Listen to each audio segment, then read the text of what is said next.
And now for some Haydn C major Cello Concerto. Let's have a little accompaniment, shall we?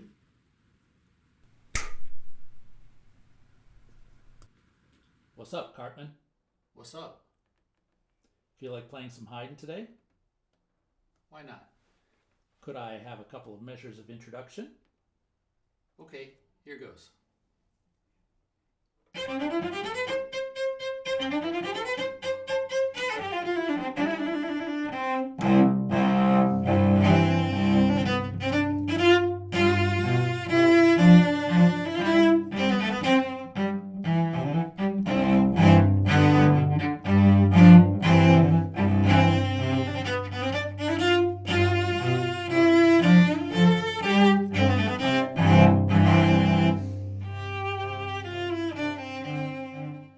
Hello, my name is Stefan Kartman.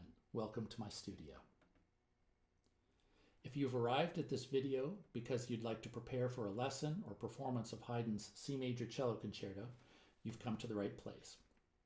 But if you're studying another piece, don't go away just yet, because many of the practice techniques I plan to introduce might also be helpful in passages from other challenging repertoire.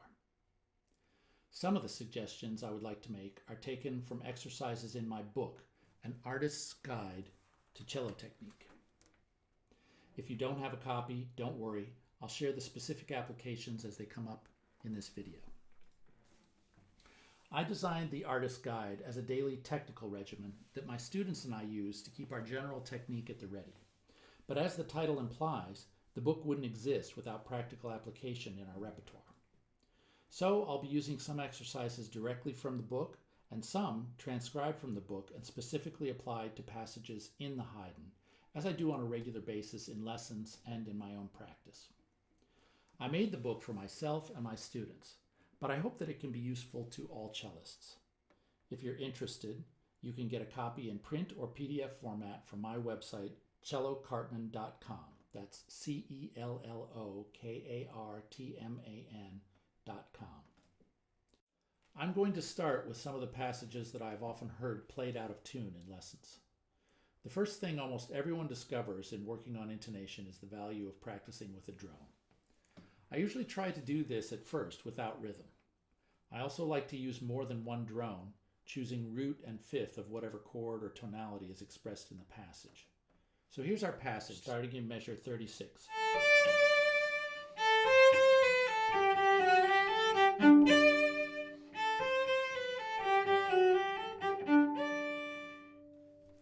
In this case, there's a D7 chord implied in the melody.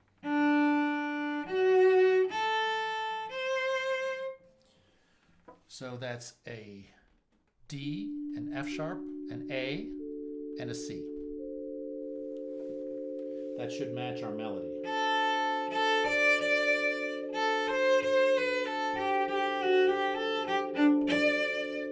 But I don't mean to imply that practicing with that full chord is the most useful way to do it. In fact, I think it's a little too much information for our ear to absorb and make good decisions on. So I would suggest practicing with one of those pitches at a time.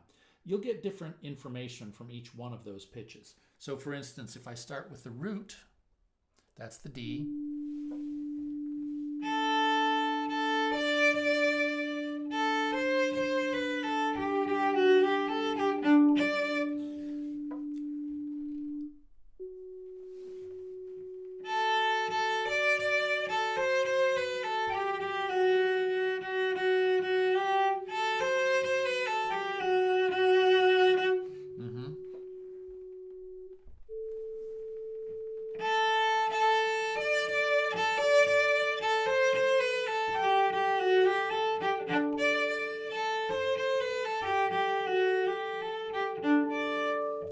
You can get different information from each one of these members of the chord.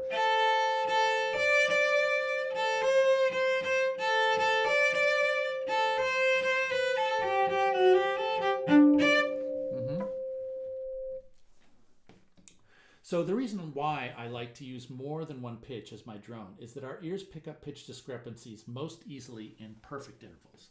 Since melodies often include stepwise motion, one note might create that perfect interval while the next might not.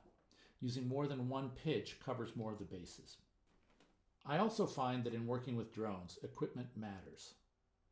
I use Tunables app as my pitch generator and a decent sounding Bluetooth external speaker or a single Bluetooth earphone so that I can hear both my own cello and the drone properly. I find that other apps are often not calibrated correctly and that the speakers in our cell phones and tablets don't produce a rich enough sound to hear the overtones when I'm tuning. Also, with tunables, you can choose the type of drone, and I find that the sine curve produces the most pure sound for a tuning drone. So here are what some of the other curves and other devices might sound like. So here's the sine wave that I tune to. Here's a triangle wave. Not too disturbing. There's a square wave, and you can tell already this is going to be a hard one to tune to. And the saw wave, yeah. So these are the sounds that you might get from other tuners and from other speakers. So I definitely suggest getting a decent Bluetooth speaker. They're not that expensive, and always use the sine wave to tune to. This first stage of practicing with a drone is important for your ears and your perception. But how our hands physically remember their jobs is equally important. It's all well and good to recognize whether your intonation is correct when you hear it, but by the time you hear it and make a correction, you've been wrong. And these days we don't have the luxury in a performance of being wrong. By the time your finger comes down, it's too late, which is why we need to know what the space is before that happens. Working with exercises can help us in building familiarity with the intervals and finger spacing.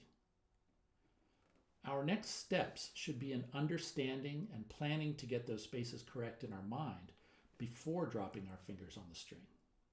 We can use some exercises from the artist's guide that we will cater to our passage to accomplish our goal of polishing the intonation of this passage.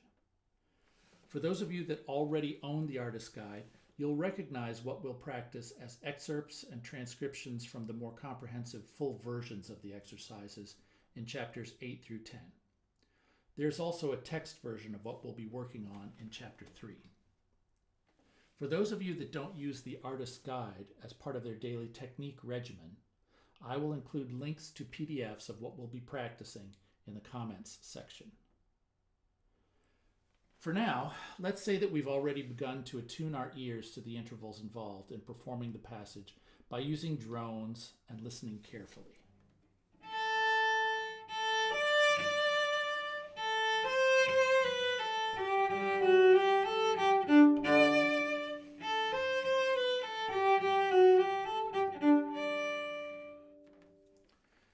Now let's build some familiarity with the spacing of our fingers on each string and build a connection to the change of spacing as we go from one string to the other.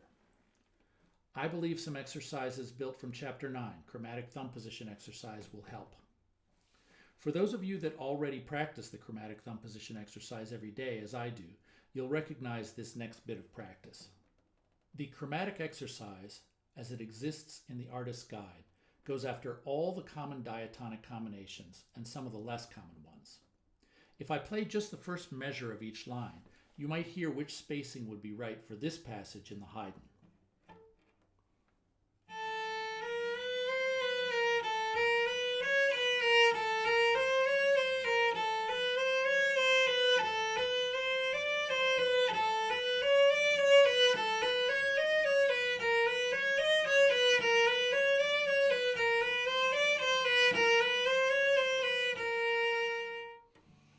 Okay, you probably heard which one it is.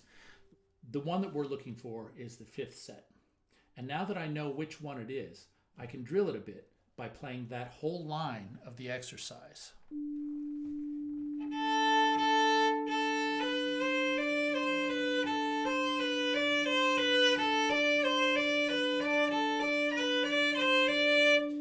If I want a bit more practice on it, I can invert the exercise .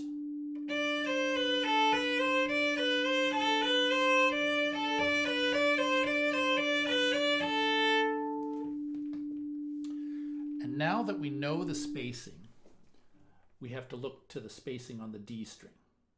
You might have already guessed that with my fingering, That spacing is not included in my common or even less common sets. But as I've mentioned before, we can adapt to changing circumstances. Here's the spacing.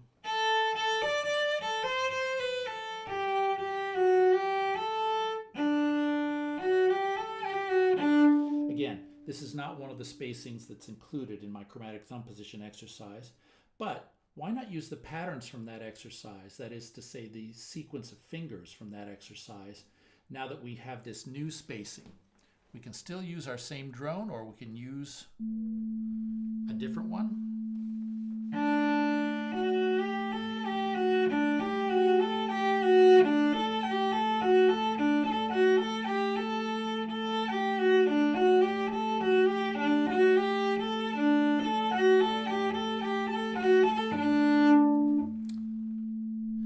And finally, it's time for us to unite these two spacings from the D string to the A string by alternating, that is to say, going back and forth between the D string pattern and the A string pattern. That sounds something like this. And alternate between strings.